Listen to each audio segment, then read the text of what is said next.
Bonjour les enfants, c'est papa. Mon mur est un asile psychiatrique à ciel ouvert et ma salle d'attente est toujours bondée. Bienvenue à la clinique les enfants. Allez, vous pouvez venir mettre des cœurs s'il vous plaît, mettre de la force et de l'amour pour l'homme qu'on appelle Issa Chiroma Bakari. Je peux te féliciter mon père Issa Chiroma Bakari. Depuis que je te connais, tu viens de poser un acte politique fort, un acte politique important, en te débarrassant de Jeanne Soga. C'est un peu comme quand on demande à Kere Mouna de se débarrasser de Limbi Lobé. C'est-à-dire que quand vous voyez, vous avez un collaborateur, proche collaborateur qui peut tenir des propos stigmatisants par rapport à une communauté et que vous êtes porteur d'un projet qui est censé unir les Camerounais, la première chose que vous devez faire, c'est vous débarrasser de ce personnage. Et parfois, c'est un acte politique fort qui démontre votre envie de rupture et de changer. Je tenais à féliciter cet acte fort de Issa Chiroma Bakari qui, après dénonciation, preuve à l'appui, a décidé d'exclure Jeanne Soga, bamiphobe assumé. Ces gens qui tirent le pays vers le bas et qui ont toujours traîné la politique dans la boue. Parce que les Jeanne Soga comme ça, là, c'est les tribalistes qui sont rentrés dans la politique pour traîner la politique dans la boue. Et Issa Chiroma Bakari a posé un acte fort en se dissociant d'elle et en l'excluant du parti. Et surtout quand tu as une ambition de diriger le pays, quand tu as une ambition personnelle d'être président de la République du Cameroun, d'apporter des réformes, d'apporter un changement, la lutte contre le tribalisme doit être une de tes activités les plus importantes. Et là, Issa Chiroma Bakari a quand même démontré que la lutte contre le tribalisme est pour lui quelque chose de très important. Je tenais à ce que vous preniez ça comme étant un acte fort, comme un geste fort, à saluer, à partager, à encourager. Parce que c'est ce qu'on demande des candidats à l'élection présidentielle, qu'ils démontrent au peuple que leur engagement est sincère. Sinon, le peuple ne peut pas coaliser avec quelqu'un qui n'a pas un engagement sincère. Le peuple a besoin de sincérité parce que la légitimité ne se transfère pas. Il ne suffit pas que Maurice Kamto te dise « je soutiens X » ou « je soutiens Y » pour que le moment venu, nous tous on aille voter pour ce monsieur. Non, il doit faire ses preuves. Et des actes puissants comme se débarrasser de Jeanne Soga à quelques jours de l'élection présidentielle, c'est un acte fort que M. Issa Chiroma Bakari vient de poser. Et c'est un acte que nous devons saluer, nous qui observons, nous qui cherchons, nous qui en ce moment voulons trouver un moyen de remettre le peuple au cœur de l'équation. Et c'est ce qu'on attend des autres leaders. On attend d'eux qu'ils posent des actes de rupture. Et cet acte de rupture est un acte politique important qui doit être salué, qui doit être célébré, parce que c'est de ça qu'il s'agit.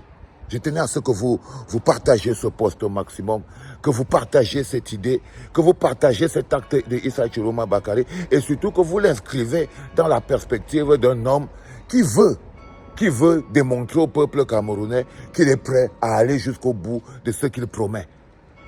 Il est prêt à aller jusqu'au bout de ce qu'il promet. Je ne suis pas là en train de vous dire que non, c'est Issa Chiroma Bakari. Non, je suis en train de vous dire que les autres candidats à l'élection présidentielle doivent savoir que la légitimité, ça se mérite, ça ne se donne pas.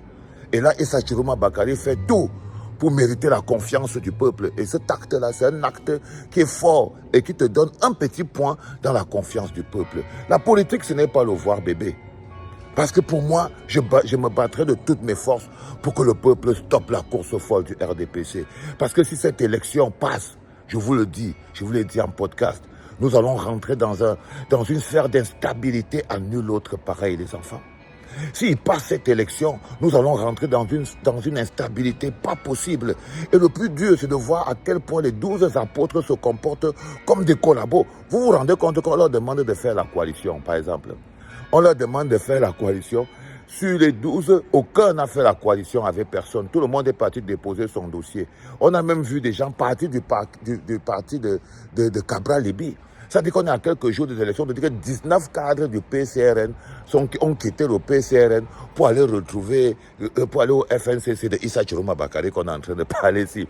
C'est-à-dire que pendant qu'on leur demande de faire la coalition, ils se braquent les militants. Ils se braquent les militants. Parce qu'en ce moment précis, ils n'ont pas le droit de faire la coalition. Ce n'est pas des hommes libres. Ils savent qu'il faut tout faire, mais ne pas mettre Maurice Kamto dans l'équation. Et leur bagarre, ce qu'ils font de toute leur force, c'est de s'assurer qu'il n'y ait aucune coalition qui se passe dans laquelle il y a Maurice Kamto. Et c'est l'élément fondamental que nous utiliserons pour voir celui qui aura le courage. Et jusqu'à présent, que ce soit Issa Chiroma Bakary, que ce soit Bello Bouba Maïgari, que ce soit n'importe quel des autres, aucun d'entre eux n'a encore eu jusqu'à présent le courage de se placer devant le portail de Maurice Kamto en lui disant « J'ai besoin du soutien du peuple, je suis prêt à me battre, je suis prêt à me battre jusqu'au bout. » Parce qu'ils savent que ça veut dire un contrat avec le peuple, un contrat avec les imams, un contrat avec les peuples, un contrat avec les catholiques, un contrat avec les musulmans. C'est un contrat avec le peuple. Donc, c'est même pas comme si tu vas venir tromper Maurice Kamto. Et ça, c'est une grosse responsabilité. Et ce qui se passe encore derrière, ils ont que l'homme qui les a choisis leur a donné une consigne claire.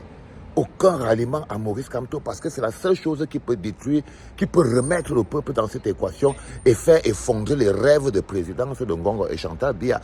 C'est pour ça qu'ils se sont battus pour pouvoir écarter Maurice Kamto. Et ils surveillent les autres opposants pour voir le petit malin qui va essayer de faire une coalition avec Maurice Kamto.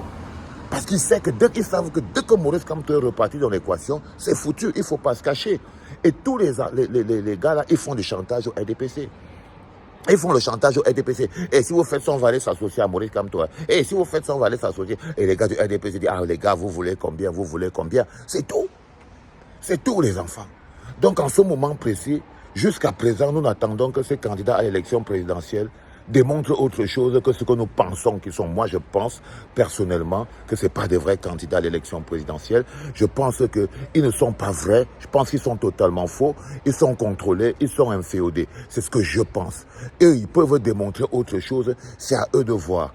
Et aujourd'hui, comprenez très bien que Maurice Kamto est à la lourde charge de regarder tout ça en se disant « Je ne peux pas me permettre d'aller lancer le peuple entre les mains d'une forfaiture. » Il fait très attention. Il doit faire très attention. Et j'ai encore interpellé les membres de la société civile. Vous vous rendez bien compte aujourd'hui que cette histoire, on n'est plus dans une histoire de parti, on n'est plus dans une histoire de MRC, on n'est plus dans une histoire de... On est dans une histoire de peuple. Ça veut dire que la société civile camerounaise, il est important qu'elle se mobilise. Où sont les syndicats? Où sont les syndicats pro-changement qui doivent se lever pour organiser le peuple, pour faire des comités de pression, pour monter, pour descendre, pour faire des think tanks, des lobbying? Où sont les syndicats? Où sont les groupes de réflexion? Où sont les groupes de personnes? Qui c'est qui mobilise le peuple? C'est de ça qu'il s'agit. Il s'agit de tout ça. Donc, le plus important pour moi, c'était de vous dire que j'ai été touché par cet acte de Issa Chiroma Bakary qui s'est débarrassé de cette nana, mais de la manière la plus directe possible. C'est la preuve par 9 qu'au moins, il pense ce qu'il dit. Maintenant, est-ce qu'il peut faire ce qu'il dit? Est-ce qu'il est honnête dans ce qu'il dit? L'avenir nous le dira. L'avenir nous le dira. Parce qu'il n'est pas question aussi de fermer les portes aujourd'hui. Il est question de dire aux gens, les portes restent ouvertes, mais les preuves, vous devez les faire. Les portes restent ouvertes, mais les preuves, vous devez les faire. Et là, Issa Chiroma Bakary essaye de faire de ses preuves comme il peut. Et par contre, Bello Bouba Maïgari, il multiplie d'arrogance. Il a décidé de faire le chantage à Paul Biya et à l'opposition en même temps. Il se prend pour quelque chose qu'il n'est pas, parce qu'il est en mode chantage. Il veut obtenir autre chose que être président de la République. C'est important. Et là encore, je le dis, ce n'est que mon point de vue. Dès l'instant où il croit qu'il peut prouver le contraire, bah écoutez, pour poser des actes qui rendent le peuple fier, ce n'est pas dur. Tu pars, tu vas voir Maurice Kamto, tu dis à Maurice Kamto, je suis sincère dans ce que je dis, je sais que je ne peux pas gagner sans toi. Comment c'est qu'on fait pour gagner? Ce n'est pas sorcier. Et si un opposant n'arrive pas à faire ça, cette démarche-là, sachez qu'il est totalement dans le banditisme. Bravo Issa Chiroma Bakary. On va voir jusqu'où ta démarche va aller. C'était papa, les enfants.